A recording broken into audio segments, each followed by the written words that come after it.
Okay, this week we're going to be talking about what's in your hands. And to start off today, we're going to look at giving from obedience.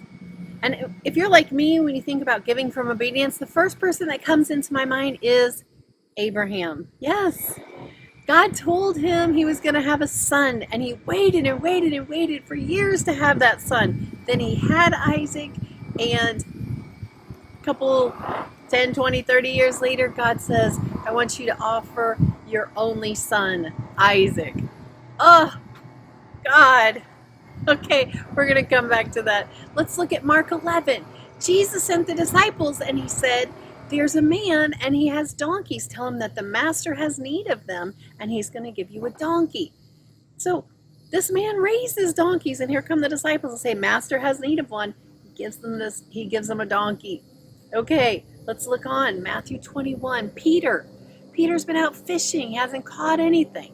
Jesus comes and he's preaching to the people, and the people keep pressing in and pressing in. And Jesus is like, can I borrow your boat? Kind of like this one.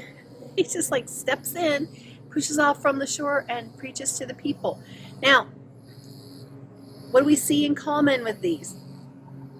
After they obey, blessing comes. One more, let's look at the little boy and his lunch.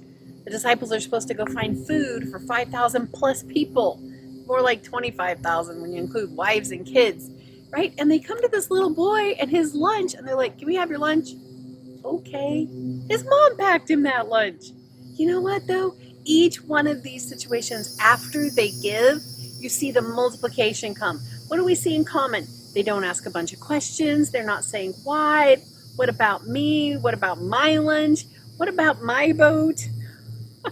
So after they give, what happens? We see from Isaac. Isaac had Jacob and Esau. And from Jacob, we have the 12 tribes of Israel. All the people of the world. All of the nations of Israel that were blessings, the sand of the seashore, just like God had promised.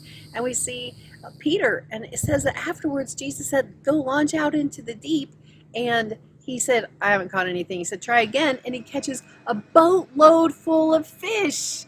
Okay, and the little boy who gave his lunch, which was enough for him, but after God multiplied it, what happened? 12 baskets full of leftovers. Amen. You know what? God knows how to take that little bit that's in our hand and multiply it. Yes. So none of these people started off with like this big overflow of abundance, right? They just had enough for themselves. But after they gave it to Jesus, what do we see? Multiplication. That multiplication starts when we take what's in our hands and we give from obedience. So going the second mile. Don't tell me you don't have anything in your hand. All of us have something in our hand. When we release it, we give from obedience, God is going to multiply back to you what's in your hand.